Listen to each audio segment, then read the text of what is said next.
नमस्ते दर्शकों, India news देख रहे हैं आप और मैं हूं आपके साथ वैभव मिश्रा। शौकत का बयान, सड़क पर भी हिंदू मुसलमान। दरअसल उत्तर प्रदेश विधानसभा चुनाव में अभी कई महीने बाकी हैं, लेकिन सियासी मैदान अभी से तैयार होने लगा है। यूपी की राजनीति में कानून व्यवस्था, धर्म और पहचान से जुड़े मुद्दे एक बार फिर चर्चा के केंद्र में है। मुख्यमंत्री योगी आदित्यनाथ जहां कानून व्यवस्था और नियमों के पालन को लेकर आक्रामक दिख रहे हैं, वही विपक्षी दलों के नेता भी सरकार पर सवाल उठा रहे हैं। ताजा विवाद सड़क पर धार्मिक गतिविधियों को लेकर शुरू हुआ। मुख्यमंत्री योगी आदित्यनाथ ने सार्वजनिक स्थानों और सड़कों पर नमाज को लेकर सख्त रुख अपनाते हुए कहा कि सड़कें आम लोगों के आवागमन के लिए हैं और धार्मिक गतिविधियां तय स्थानों पर होनी चाहिए। आपको बता दें, इस बयान के बाद एआईएमआईएम के यूपी अध्यक्ष शौकत अली के कट्टरपंथी बयान सामने आए।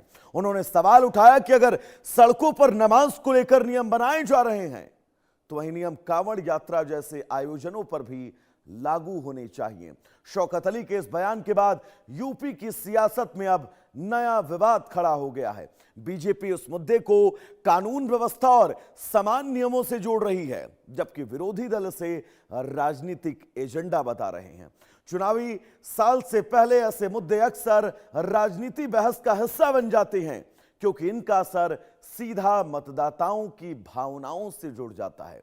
यूपी में चुनावी पिच तैयार हो रही है। एक तरफ सरकार अपने कामकाज, अपराध नियंत्रण और कानून व्यवस्था को बड़ा मुद्दा बना रही है, तो दूसरी तरफ विपक्ष सरकार की नीतियों और फैसलों पर सवाल खड़े कर रहा है। आने वाले दिनों में यह देखना अब बहुत अहम होगा कि चुनावी माहौल में कौन सा मुद्दा कितना बड़ा बनता है। फिलहाल यूपी की राजनीति में बयानबाजी बहुत तेज है और कानून व्यवस्था के साथ साथ धार्मिक मुद्दे भी चुनावी बहस के केंद्र में अब बिल्कुल स्पष्ट तौर पर आते हुए दिखाई दे रहे हैं। और इन हालातों के बीच ये कहा जा सकता है कि उत्तर प्रदेश की राह किसी भी दल के लिए बहुत आसान फिलहाल तो नहीं है। खबर क्या है, अब हम आपको ये समझाते हैं, जिस खबर पर आज हम विस्तार से बातचीत करेंगे। यूपी चुनाव से पहले सियासी माहौल बहुत गर्म है। कानून व्यवस्था चुनावी मुद्दा बना है। सीएम योगी का सख्त रुख जारी है। सड़क पर धार्मिक गतिविधियों पर बहस है। शौकत अली ने सरकार की मंशा पर सवाल खड़े कर दिए हैं। बीजेपी और विपक्ष आमने सामने है। धर्म और नियमों पर सियासी घमासान तैयार हो रहे हैं। चुनावी पिच पर यह बयान लगातार अब सजाए जा रहे हैं।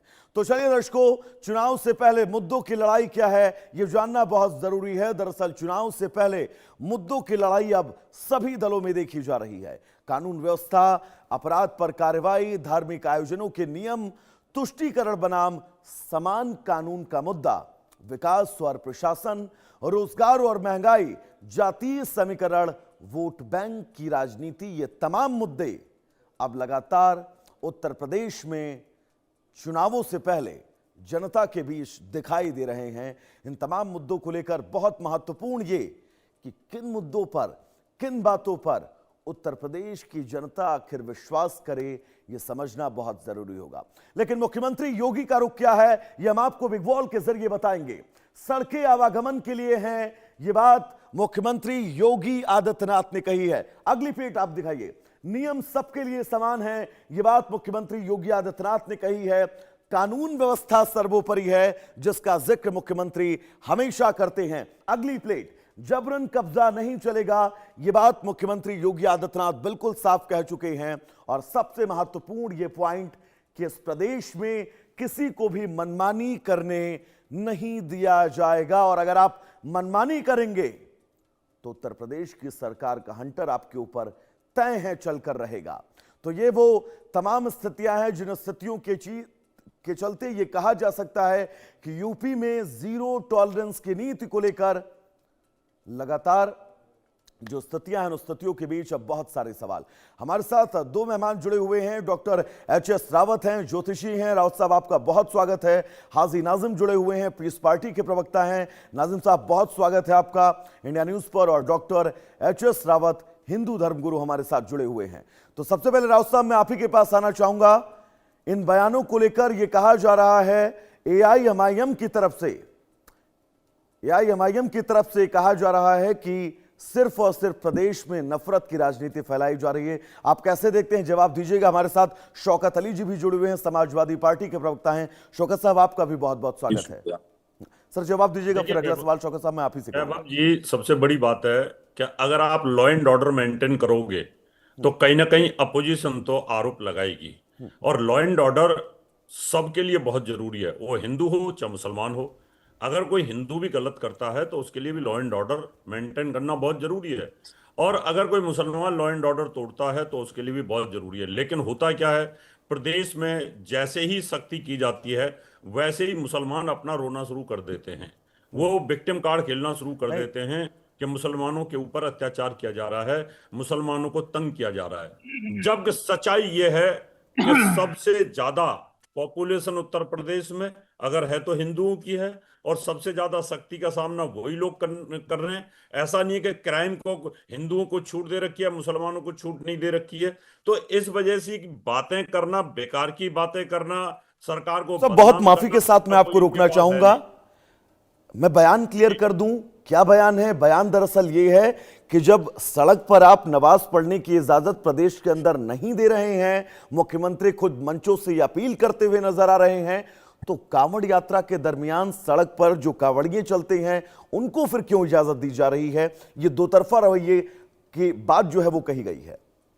देखो, अगर ये चलते चलते नमाज अदा कर ले तो करें, कोई दिक्कत नहीं है, सड़क ना घेरे, नमाज करो, चलते चलते रहो, नमाज करते रहो। जैसे कावड़िया हर हर बोले, हर हर बोले, हर हर महादेव, हर हर बम बम भोले करते हुए निकलते हैं, वो चलते रहते हैं, कोई सड़क को रोकते तो है नहीं, वो एक रास्ते से चलते रहते हैं। ये भी नमाज चलते चलते कर लें, क्या दिक्कत है इनको। ये तो सड़क घेरते हैं, पूरा ट्रैफिक रोक देते हैं, यानी 2-3 घंटे 4 घंटे ट्रैफिक बंद रहता है, वन साइड ट्रैफिक बंद रहता है। और किसी आदमी को अगर ट्रेन पकड़नी है, हवाई जहाज पकड़ना है, कहीं जाना है, कहीं हॉस्पिटल में जाना है, एम्बुलेंस है, उसको ट्रैफिक में जाम होना पड़ता है। ये क्या तरीका हो गया। भगवान की भक्ति का ही कोई तरीका थोड़ी होता है। क्या इससे अल्लाह प्रसन्न हो जाएगा क्या आप किसी को तंग करके सड़क ये दिखाने के लिए कि देखिए हमारी मर्जी है, हम सड़क रोक करके नमाज अदा करें या कहीं पर भी नमाज अदा करें, पार्क में नमाज अदा करें, ये तो दादागिरी हो गई, वो नहीं चल शौकत साहब सकती। के पास भी चलना चाहूंगा। शौकत साहब, एआईएमआईएम के, बीजेपी के, माफ कीजिएगा, एआईएमआईएम के जो प्रदेश अध्यक्ष हैं उत्तर प्रदेश के, उनका ये कहना है कि दो तरफा कार्रवाइयां जो है वो उत्तर प्रदेश सरकार कर रही है। आप कैसे देखते हैं इसे। देखिए, एआईएम के जो प्रदेश अध्यक्ष हैं उनको आप एआईएम को प्रदेश अध्यक्ष ना कह के हम कहेंगे वो भारतीय जनता पार्टी के समर्थक। वो इस तरह के बयान जानबूझ कर रहे हैं। मुझे ये आभास हो रहा था कि शायद आप कुछ ऐसा ही बयान देंगे, बोलिएगा। देखिए, वो आवाज आपका सही था, क्योंकि वो भारतीय जनता पार्टी के समर्थन में बयान देते हैं और इससे ध्रुवीकरण का माहौल तो बनता है, जिससे भारतीय जनता ये बीजेपी के समर्थन में कैसे बयान है, ये भी थोड़ा समझाइए। मैंने कहा ना, ये ध्रुवीकरण का जब माहौल बनता है उससे भारतीय जनता पार्टी को फायदा होता है, और इसीलिए इस तरीके के लोग बयान देते रहते हैं। देखिए, ये कोई पहला बयान नहीं है समूचे उत्तर प्रदेश में या देश के अंदर। जब इसका गठन हुआ था तब से लेकर आज तक इस तरह के तमाम विवादित बयान हैं, ऐसे ऐसे बयान हैं जो समाज में, सभ्य समाज में कहीं भी स्वीकार योग्य नहीं है। लेकिन क्योंकि ये विवादित पार्टी है, इन पे कई बार बैन भी लगा है। 1948 में भी बैन लगाया गया था, उसके बाद भी तमाम तरीके की आपत्तियां जताते रहे लोग, इन पे बैन लगाया जाए। ये लोग सिर्फ और सिर्फ भारतीय जनता पार्टी के इशारों पे काम करते हैं, इस तरीके के बयानबाजी करते हैं ताकि एक ध्रुवीकरण का माहौल बना रहे और भारतीय जनता पार्टी को फायदा पहुंचता रहे। समाजवादी पार्टी का स्टैंड क्या है इस मुद्दे पर। समाजवादी पार्टी का स्टैंड क्या है। मुख्यमंत्री योगी आदित्यनाथ ने, शौकत साहब, जो कहा है कि आप सड़कों पर नमाज नहीं पढ़ सकते हैं, समाजवादी पार्टी का स्टैंड क्या है प्रदेश में। देखिए, समाजवादी पार्टी संविधान के साथ चलने वाली, जो संवैधानिक ढांचा है उस पर काम किया जाए, जो संवैधानिक तरीका है उस पर चला जाए। अगर संविधान के अतिरिक्त हम कोई काम करते हैं जिससे प्रदेश का माहौल खराब हो या प्रदेश की व्यवस्था खराब हो, तो मुझे लगता है सभ्य समाज में इस चीज को कहीं स्वीकार नहीं किया। वैभव जी, इन लोगों की एक मंशा रहती है कि किसी भी तरीके से मासूम मुसलमानों को बहका लिया जाए, किसी भी तरीके से मुसलमानों को गुमराह कर लिया जाए। बेचारे तमाम बच्चों का नुकसान हो जाता है इनकी बयानबाजी से। ये तो बयानबाजी करके चले जाते हैं। देखिएगा वैभव जी, इससे पूर्व में भी इनके बयानों की वजह से तमाम मुसलमान बच्चों का नुकसान हुआ है। रावत साहब आपकी बात की प्रतिक्रिया देना चाह रहे हैं। रावत साहब, आऊंगा मैं आपके पास, मैं पीस पार्टी के पास चलना चाहूंगा। हमारे साथ नदीम साहब जुड़े हुए हैं। इस बयान को कैसे देखते हैं एआईएमआईएम के प्रदेश अध्यक्ष के, और इस बयान के बीच समाजवादी पार्टी का जो रिएक्शन आया है उसको लेकर क्या कहेंगे आप? हाँ विभव जी, मेरी आवाज आप तक आ रही है? बिल्कुल साफ आ रही है, बोलिएगा। हाँ विभव जी, देखिए अभी आपकी इस डिबेट के अंदर रावत जी ने एक बात कही थी। इन्होंने कहा था कि विक्टिम कार्ड खेलने की बात इन्होंने कही थी। तो देखिए अब मैं इनको बता देता हूँ, हमारे पास आधार कार्ड है, पैन कार्ड है, वोटर कार्ड है और वैक्सीन कार्ड भी है जो हम लोगों ने अपना वैक्सीन लगवाया था। लेकिन हमारे पास वो विक्टिम कार्ड नहीं है जो रावत जी के पास है। अब वो रावत जी बताएंगे उन्होंने कहां से वो विक्टिम कार्ड बनाया जो विक्टिम कार्ड के खेलने की कोशिश कर रहे हैं। हमें भी वो विक्टिम कार्ड चाहिए। और दूसरी बात ये, अब मैं आपके सवाल पे आ जाता हूँ। देखिए सूबे के वजीर आला हैं योगी जी, हम उनका खैर मकदम करते हैं, क्योंकि जब भी अगर मुस्लिम त्योहार होता है तो एक गाइडलाइन आ जाती है, बकरीद पे गाइडलाइन आ जाती है या मुहर्रम पे गाइडलाइन आ जाती है, तो मुस्लिम समाज का हर तबका योगी जी की उस बात का समर्थन करता है और सरकारी गाइडलाइन का पालन करता है। लेकिन अगर आपने देखा होगा जिस तरीके से हरिद्वार से लेकर यहाँ गाजियाबाद बॉर्डर तक जब कांवड़ यात्राएं चलती है तो मुस्लिम समाज अपने कांवड़िए भाई जो हैं, जो कांवड़िए हैं, यात्री हैं, उनके खिदमत के लिए पानी भी देता है, फल भी देता है, ताकि उनके जो एक धार्मिक यात्रा है उस धार्मिक यात्रा में का हिस्सा वो भी बन सके। इस तरीके की तो बहुत सारी वीडियो वायरल हुई है। लेकिन आपने देखा होगा अगर कहीं किसी कांवड़िए भाई के अगर कोई गाड़ी टच हो जाती है या उनके कांवड़ी यात्रा किसी से टच हो जाती है तो फिर माहौल क्या होता है मुझे बताने की जरूरत नहीं है। इसका जवाब मैं राउत साहब से लूंगा, लेकिन सबसे पहले अपने दर्शकों को एआईएमआईएम के यूपी प्रदेश अध्यक्ष शौकत अली ने सड़क पर नमाज के प्रतिबंधित होने पर कैसे कांवड़ यात्रा को निशाना बनाया, सीएम योगी ने सड़क पर नमाज को लेकर क्या बोला है, सुनवाते हैं। ये सड़कें चलने के लिए होती है, ना कि कांवड़ के लिए होती है, ना कि नमाज के लिए होती है। ऐसा मैं नहीं, मुख्यमंत्री जी ने खुद ही कहा है। तो सड़कें अगर चलने के लिए तो सिर्फ उसको चलने के लिए रखा जाए, ना कि नेशनल हाईवे को बंद करके जनता के रास्ते को तंग किया जाए, रूट को डाइवर्ट किया जाए तो परेशानी बढ़ती है। तो कम से कम इसका लिहाज रखना चाहिए और मुझे उम्मीद है कि इस मर्तबा योगी आदित्यनाथ जी इसको जरूर करेंगे। सड़कों को किसी की वजह से जाम नहीं होने देंगे। लोग मुझसे पूछते हैं साहब आपके यहाँ यूपी में क्या सड़कों पे सचमुच नमाज नहीं होती? मैं कहता हूं कतई नहीं होती है, आप जाके देख लो, नहीं होती है। अरे सड़कें चलने के लिए है या कोई भी व्यक्ति आकर के चौराहे पे आके तमाशा बना देगा? क्या अधिकार है उसको सड़क रोकने का? आवागमन बाधित करने का कौन सा अधिकार है? जहां उसका स्थल होगा वहां जाके करें। उन लोगों ने मुझसे कहा साहब कैसे होगा, हमारी संख्या ज्यादा है।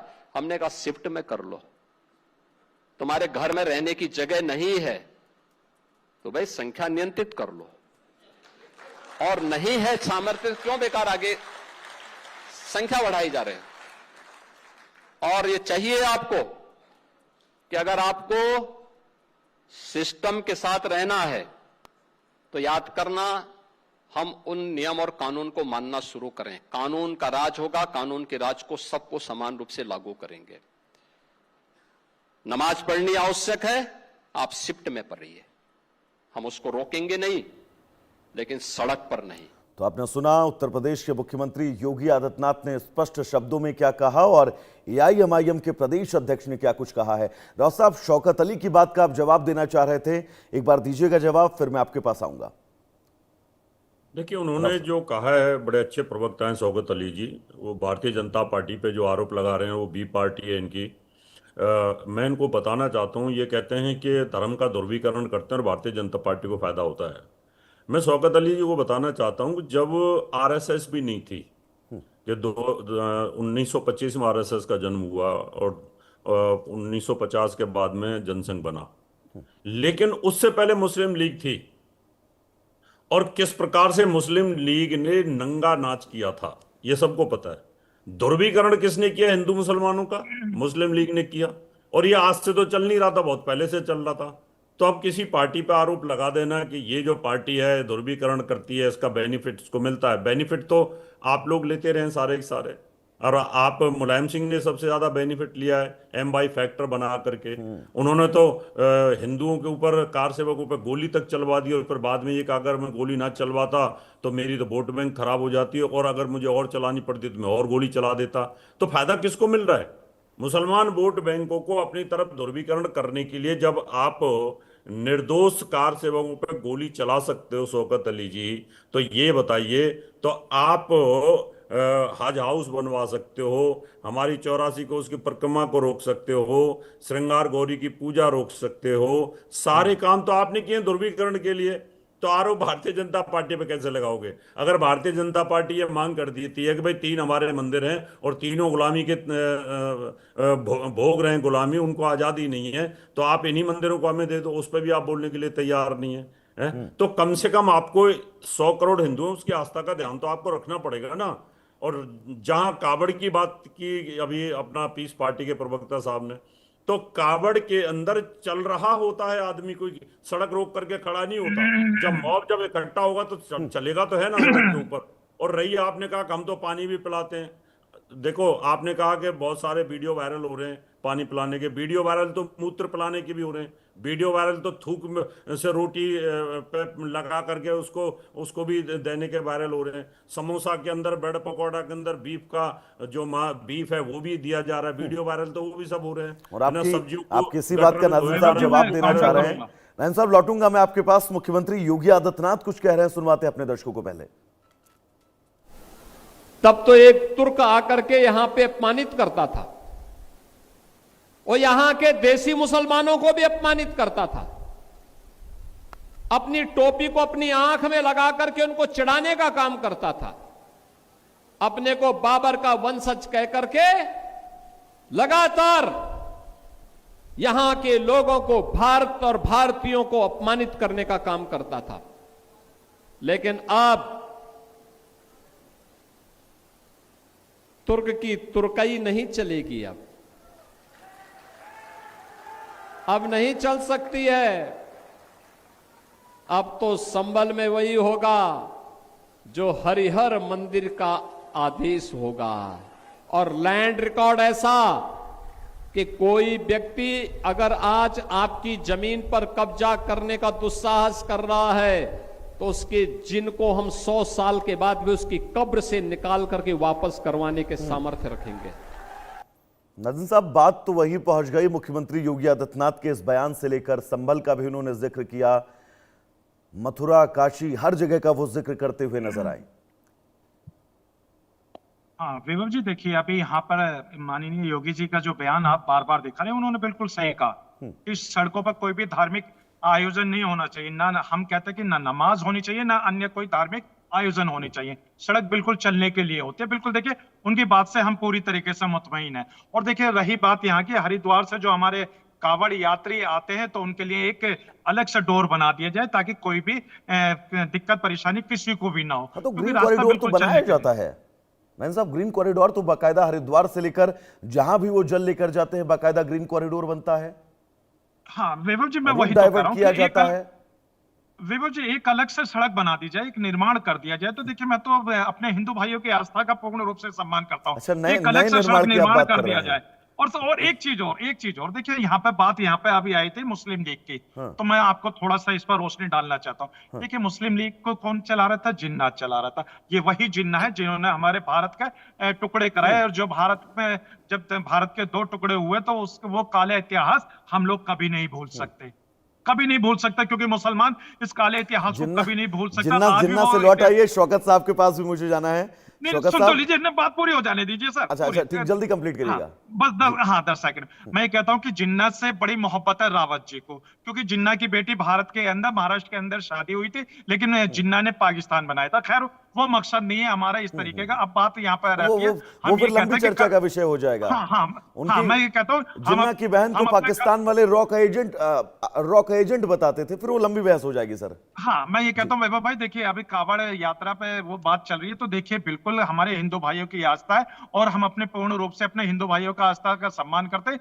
लेकिन जिस तरीके से अभी मुजफ्फरनगर के अंदर एक वीडियो वायरल हुई है मुजफ्फरनगर में कुछ कावड़ यात्रियों के द्वारा, कि वहां पे प्रशासन से क्या कहा गया कि आपकी 5 मिनट में वर्दी उतरवा दूंगा, ऐसी वीडियो वायरल हुई है। अब बताइए ये क्या है? देखिए दिक्कत यहीं पर होती है ना नंद साहब, दिक्कत यहीं पर होती है कि हमें जो अच्छा लगता है हमें सिर्फ वही नजर आता है। वो तमाम तस्वीरें भी आपने देखी होगी कि कैसे ढाबा संचालक जो है वो इन कावड़ियों के धर्म को भ्रष्ट करने के लिए गलत क्यूआर का, गलत ढाबों के नाम का नेम प्लेट का इस्तेमाल करते हैं, वो आपको नजर नहीं आएगा। आपको नजर वैभव जी, नाजिम साहब ये सिर्फ ये आएगा वैभव जी, कि कांवड़िये ने पुलिस से बोल दिया कि तुम्हारी वर्दी उतरवा देंगे? हाँ वैभव जी देखिए, अभी आपने कहा कि ढाबे की बात, ये बता दीजिए वहां पर फूड इंस्पेक्टर वगैरह होता हाँ, है? सुन नाजिम लीजिए, साहब, बस नाजिम 10 साहब, सेकंड शौकत में साहब बात से एक करूंगा। सवाल ले लूं, फिर उस पर हम चर्चा करेंगे। शौकत साहब, नाजिम साहब ने बड़ा अच्छा एक राय दी है। 27 में उत्तर प्रदेश में लोकसभा के चुनाव के नतीजे आएंगे। अगर समाजवादी पार्टी की सरकार बनती है विधानसभा, तो क्या, विधानसभा। हाँ, आप ही का सवाल मैं विधानसभा शौकत साहब के पास लेकर जा रहा हूं, तो क्या समाजवादी पार्टी की सरकार कांवड़ यात्रियों के लिए अलग से सड़क का निर्माण करवाएगी? देखिए, अलग से किसी भी व्यक्ति के लिए जब हम कांवड़ यात्रा के लिए कराएंगे तो कुछ मुसलमान आकर खड़े हो जाएंगे। वैभव जी, ये व्यवस्था बिल्कुल अच्छी नहीं है। अगर मैं किसी एक कांवड़ियों के लिए खास क्या है आपके पास, ये बताइए। बिल्कुल, जो व्यवस्थाएं चल रही इसी पे चलेंगे। आज जो व्यवस्था उत्तर प्रदेश की सरकार कर रही इसी व्यवस्था पे पहले भी चलता रहा है, कुछ अलग से नहीं हुआ है। पहले भी यही व्यवस्थाएं थी, पहले भी चलने के लिए दिया जाता। भूल गए आजम साहब के वो बयान, भूल गए आजम साहब का वो कांवड़ यात्रियों से माफी मांगने, तमाम तरीके की जो व्यवस्थाएं थी वैसे ही चलेंगी और नई व्यवस्था नहीं बनाई जा सकती है कभी। नई कोई रास्ता नहीं बनाया जा सकता है। अगर आप ये सोचें कि हम किसी आज एक व्यक्ति के लिए कुछ एक धर्म के लिए हम नया रास्ता, कल सिख समाज के लोग खड़े हो जाएंगे और तो जैन समाज के लोग आ जाएंगे, फिर कोई और आ जाएगा। इस तरह हम विभाजन नहीं करना चाहते हैं देश का। इस तरह प्रदेश का हम विभाजन नहीं, हम लोगों को बांटना नहीं, हम लोगों को जोड़ कर रखना चाहते हैं। जब कांवड़िए निकले तो मुसलमान उन पर फूल बरसाने का काम करें, हम ऐसी व्यवस्था देना चाहते हैं। जब सिख समाज के लोग निकले तो हिंदू धर्म के लोग उन पर फूल बरसाने का काम करें, हम ऐसी व्यवस्था देना चाहते हैं। देखिए, रावत जी जो आज कह रहे थे, तो एक बहुत बड़ा एलिगेशन है समाजवादी पार्टी पर कि राम भक्तों पर इन लोगों ने गोलियां चलाई। मैं रावत जी से बहुत स्पष्ट पूछना चाहता हूं कि आज अगर कुछ लोग जाएं और मंदिर में आप व्यवस्था करें तो आप क्या करेंगे, कैसे संभालेंगे उनको? और फिर मैं कहना चाहूंगा, एक बहुत बड़ा बयान दे रहा हूं शौकत साहब, देखिए उस विषय पर जाएंगे तो आप गिर जाएंगे। आप आरोप उस विषय पर अगर आप जाएंगे शौकत साहब तो आप गिर जाएंगे, तय हैं। नहीं, बिल्कुल नहीं गिरेंगे। हाँ, बिल्कुल नहीं गिरेंगे। आपकी पार्टी के दो शीर्षस्थ नेता, आपकी पार्टी के शौकत साहब दो शीर्षस्थ नेता, ये उनके बयान सदन के अंदर जो बहुत सामने आए हैं, वो बयान हिंदुओं की भावनाओं को आहत करने के लिए काफी है सर। अरे सुन लीजिए, मैं उन भावनाओं पे भी मरहम लगाने का काम करूंगा। सुन लीजिए, आज मैं इनको एक चीज स्पष्ट किए देता हूं डॉक्टर रावत जी को।